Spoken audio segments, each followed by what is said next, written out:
Welcome to the Awakening Women Show. I'm your host, Leanne Oaten, a former counselor with a background in counseling psychology. I'm a mentor for high-achieving, ambitious women with over 13 years in the mental health and empowerment space. I've guided hundreds of women and have influenced over 100,000 through my platforms, podcast, and other courses, programs, and mentorship. I'm also the creator of the Relationship Clarity program, formerly known as End the Cycle, which you will hear me mention a lot of times as we go through the episodes. This program is to help women break free from destructive relationship cycles and come to clarity and power about their next step. This show is for the woman who knows her relationship struggles go deeper than the usual conflict. You know there's something more going on, but you can't quite nail it down or pinpoint what that is. You'll find clarity here, empowerment, truth, and validation. Clarity on whether your relationship can be healed or whether it's time to reclaim your life and move forward. What started as me sharing my own experiences quickly became a movement, because the truth is, so many ambitious, successful women are stuck in confusing and draining relationship dynamics while trying to rise in every other area of their life, career, motherhood. This is you, you're not alone, and you don't have to keep living this way. Inside this podcast, you'll hear some of my most downloaded episodes, plus fresh content designed to help you break patterns, reclaim your wholeness, and decide once and for all if this relationship is where you belong. I'm so glad you found this space. Let's dive in. Welcome to this edition of the Awakening Women podcast. I'm your host, Leanne Oaten. And in this episode, we're talking about 5 phrases that you might not be able to recognize as gaslighting. And gaslighting is a form of manipulation that leaves you feeling and questioning your perception of things that are happening around you. So this can happen with an intimate partner, it can happen with a family member or a friend, and it often leaves you feeling like you're questioning if you were too sensitive, misreading things. And when we are prone to falling for this type of tactic in a relationship, it's because we don't have a solid relationship with our own reality.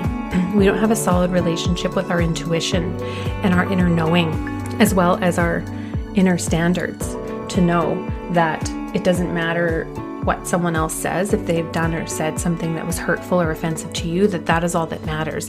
That you don't need to go into a play-by-play of why. You don't need to self-analyze forevermore to find out, were you really too sensitive or did you misread it? Because in the end, if someone is doing this, there's a pattern to it. There's always a pattern. And so it means that every time you raise any issue, you are left feeling like you misread the situation or that you might just be overreacting. And so this is a really important one, because I believe out of all of the things that a manipulative partner especially could do in an unhealthy relationship dynamic, this one is the most harmful to women's mental health. I really believe that when this is going on, it really has an impact on your mental clarity, your ability to show up in your work, your business, to show up fully with your mental clarity and power fully online, because you're left questioning things and replaying things, trying to make sense of it instead of seeing things clearly for what they really are, which is what gaslighting really plants, that seed of doubt within you that keeps you checking yourself, fixing yourself. So I'm going to play this throwback episode, 5 phrases that you might not recognize as gaslighting that are. And if you recognize any of these within your current relationship dynamic, you can stop second guessing yourself. Instead, start really paying attention to the cycles and patterns that are going on within it. Let's dive into today's episode. If you're feeling stuck in your relationship and you're wondering, can it be fixed, or is it actually holding you back from the life that you deserve? This is exactly why I created the Relationship Clarity Method. It's a step-by-step system that helps you see what's really going on, break the patterns that keep you stuck, and make the decision that serves your highest level growth. Whether that's fixing it or walking away with your power intact, this step-by-step process will give you clarity either way. Hundreds of women have used this method to finally get clarity, stop the confusion, and step into a happier, more fulfilling life. To get instant access, go to leanneoaten.com/clarity to get started today and take the first step toward real freedom in love and life. All right, back to the show.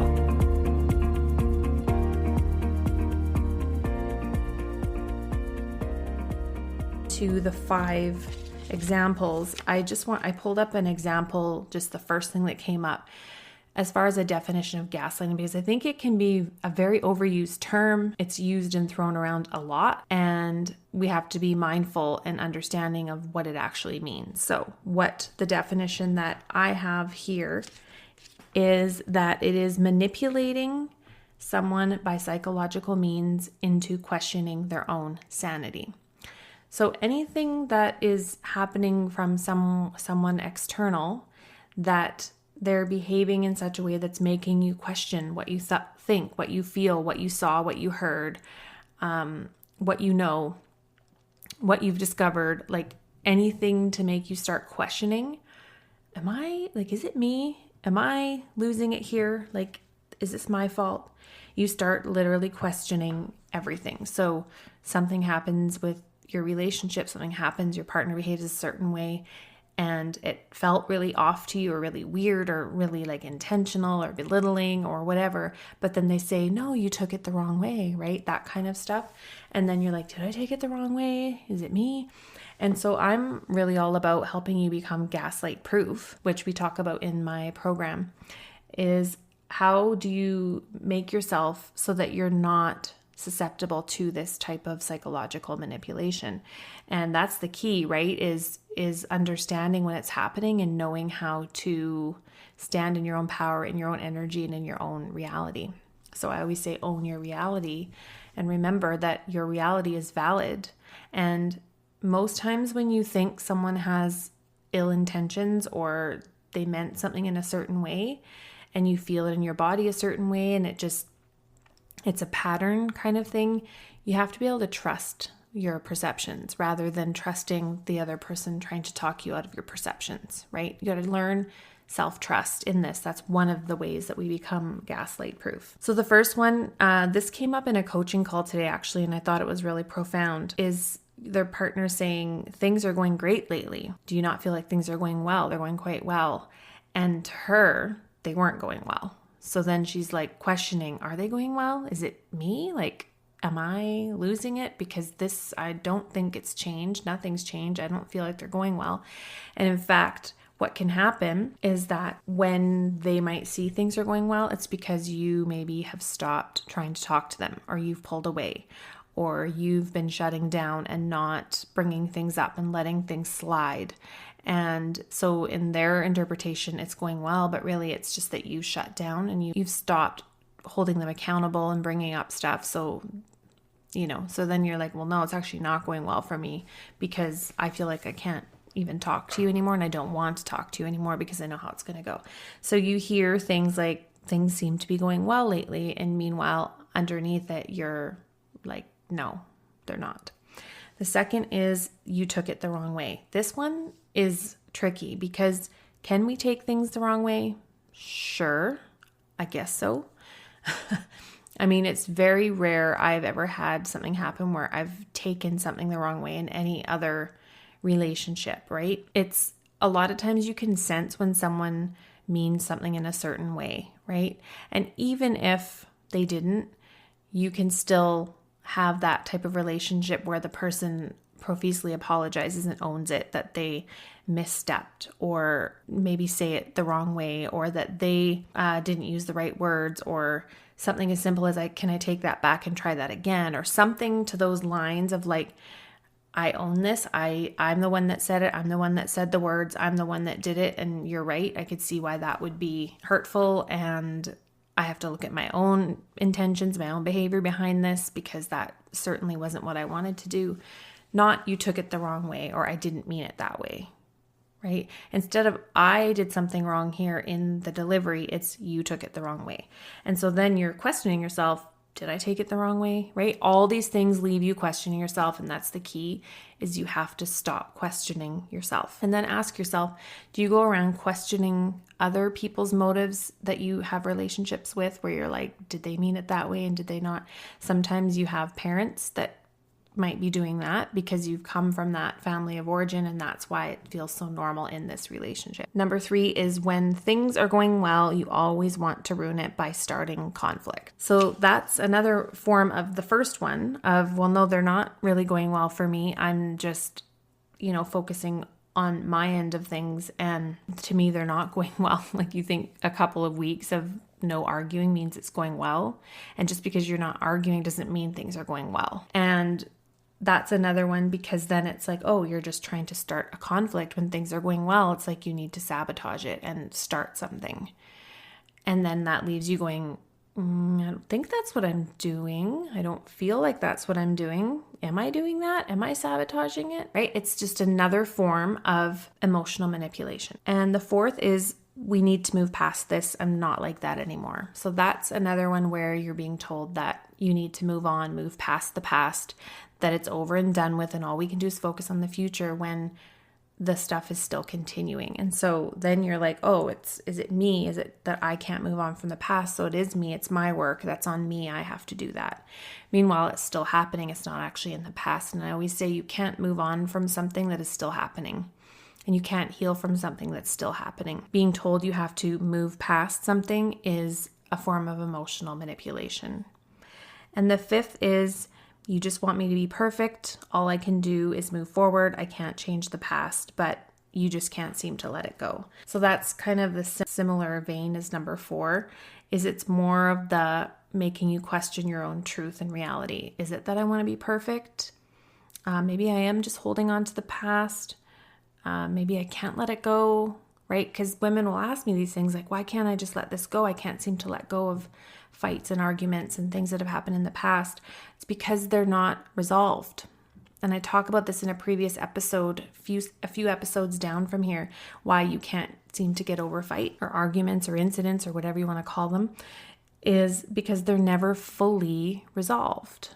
There's always some kind of blame shifting and averting and diverting and stonewalling and crazy making. Just something is going on where somehow things just never feel fully resolved. Like it kind of seems like they are, but they're really not within you because you still feel like they're not fully getting it. And then the same thing happens again. So how do you move on from something that keeps happening? It doesn't work that way. And so this type of manipulation is really insidious. It's hard to spot, especially when you're used to these types of statements. But the biggest thing you need to do is stand in your truth, stand in your power, and learn the types of ways to respond to these types of things that keep you in your power rather than reacting. Because the reactivity only feeds the dynamic, it feeds the supply that they're wanting, and they're getting the attention that they're trying to get out of your reaction to feel powerful. And so for you, you have to stand in your own truth and your own reality and know what it is you really feel, what it is you really intended, what it is you really meant. Because a lot of this stuff is the verbal abuse aspect of telling you what you meant and telling you who you are and telling you what you feel. And so we have to be able to know what those truths are for ourselves so that we're not so easily manipulated.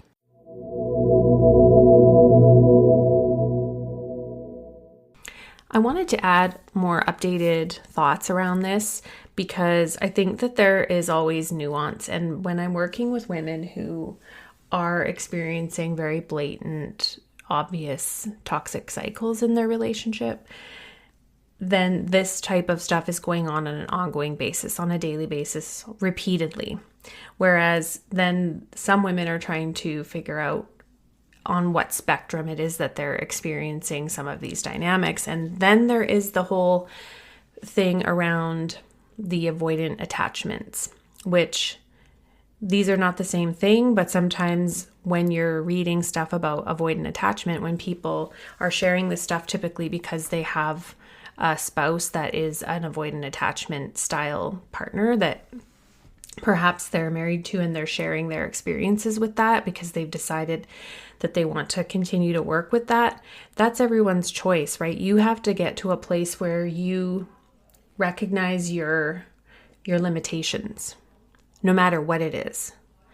And this is part of being that self-sourced identity, is recognizing when you have reached a point where you no longer want to work with it or try to fix it or figure it out because you have reached an end point, because you don't want to keep doing the same patternings no matter what the cause. So there's emotional invalidation, and then there is actually blatant emotional abuse. So it's very different. So this happens when your feelings are dismissed or minimized or brushed aside. That's more of the invalidation aspect, when you're with someone who's emotionally disconnected and emotionally invalidating. It can be unintentional, but usually it's rooted in emotional immaturity and discomfort with their own experience and feelings and lack of empathy skills. So those are some of the traits that are behind that emotional invalidation, and that can be harmful on a very subtle level. It's not very outward and blatant, but it impacts how you feel within the dynamic. So some examples that can happen in that is that you're told that, or made to feel like you're overreacting, or that it's not that big of a deal, or that you're just being too sensitive, or that it wasn't meant like that, giving the message that you shouldn't be upset. And then with that, the unconscious or conscious goal, whether they're aware of it or not, it doesn't matter, is to make the discomfort go away rather than try to understand what part they played in that. It doesn't always come from a place of power or control, but often it's avoidance or defensiveness. So it doesn't really matter whether that's an avoidant trait or not. It's the point that, does that type of dynamic work for you? And then you have to decide. And I know for most women that I work with, and if not all of them, that does not work for them. They are continually tolerating things that don't work for them while they're trying to make it work. And so it's really understanding the spectrum for sure, because when it starts to move into emotional abuse, that's a whole other spectrum. And then of course there's other types of abuse that is within that spectrum. So it moves from severity from those subtle emotionally invalidating parts to the emotional abuse is that it's a pattern of invalidation used to control, belittle, confuse, and destabilize you.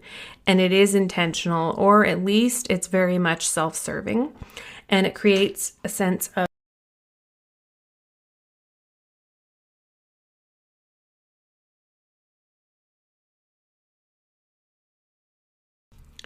So some examples of more of this severe end of things is when they might be mocking or criticizing you for your emotions or for your feelings, or using the phrase that you're too sensitive to undermine your reality repeatedly.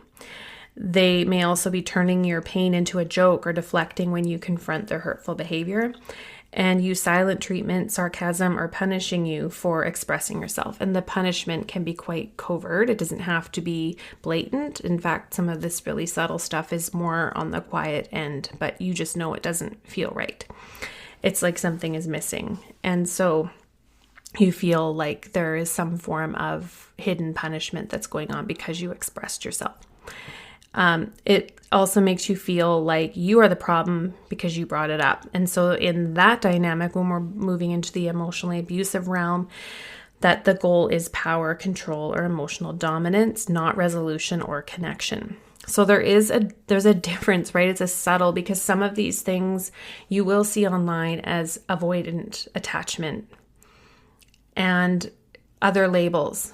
And so my goal here has always been to empower you, whether you listened from the very beginning of Awakening Women, when I first started on episode 150 talking about these dynamics, you will notice no matter what I'm talking about, I always bring the power back to you, because you have to decide what your end point is, what your limits are, what is beyond the point of you wanting to work on it anymore. Because the women that are inside of my spaces and the women that I've coached, they ask the question a lot of times, like, is there a point of no return? Is there a point to where you just don't want to put that energy in it anymore because you've already been there, done that?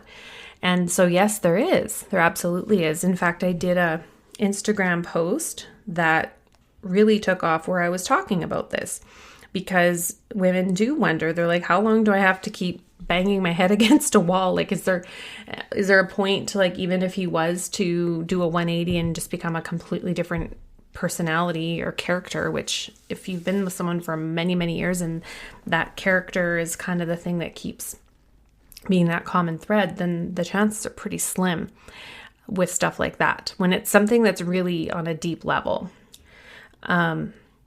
So it is important. And this is what women are working through inside of my relationship clarity method or inside of the Self-Sourced Woman Collective.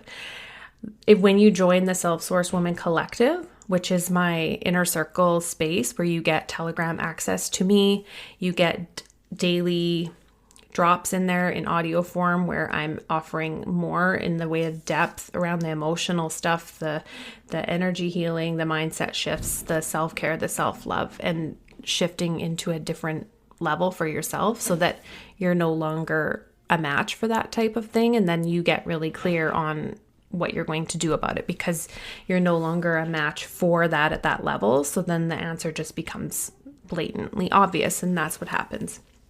And so the women that are in there, they are all at various levels, various stages, but they're all doing this work of building themselves to a new place, taking ownership over their own lives, taking control of their own selves, right? Their inner work, their life, their career, their money, their health, all of it.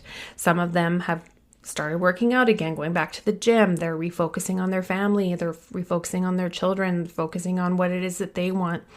And they're taking the man out of the center, which is the goal. But it's like learning anything new. It is like relearning a whole new pattern. And so having the space to come in and post something and share and converse with the other women in there is very powerful.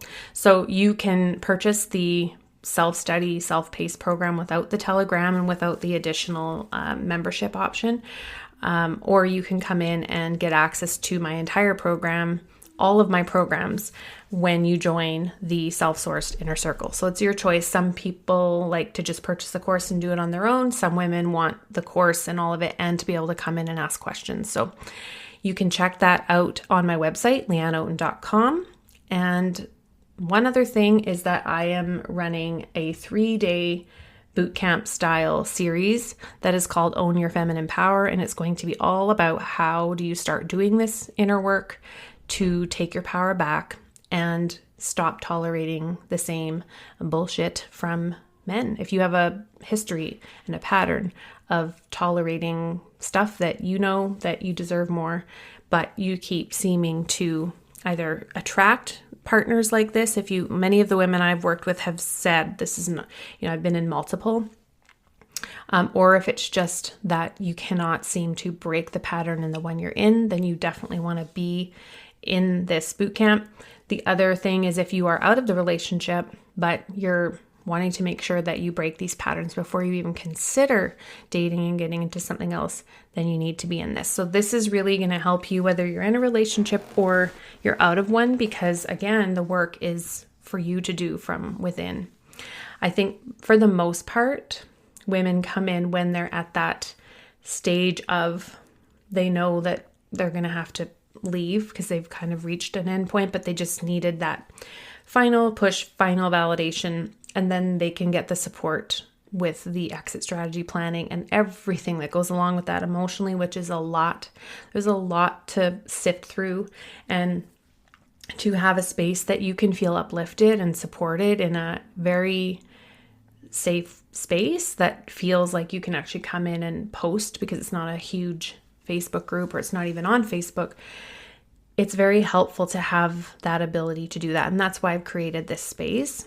So that's it for this edition. I hope that this gave you something to feel more enlightened about your current situation. And now you have some next steps if you would like to go further with me to join that 3-day series. I'll put the link inside the show notes, or you can head to my Instagram at Awakening Women Official, and you can just come into my DMs and comment clarity. You can DM me clarity, and my automation will send you the link to it. So there's a few ways you can do that.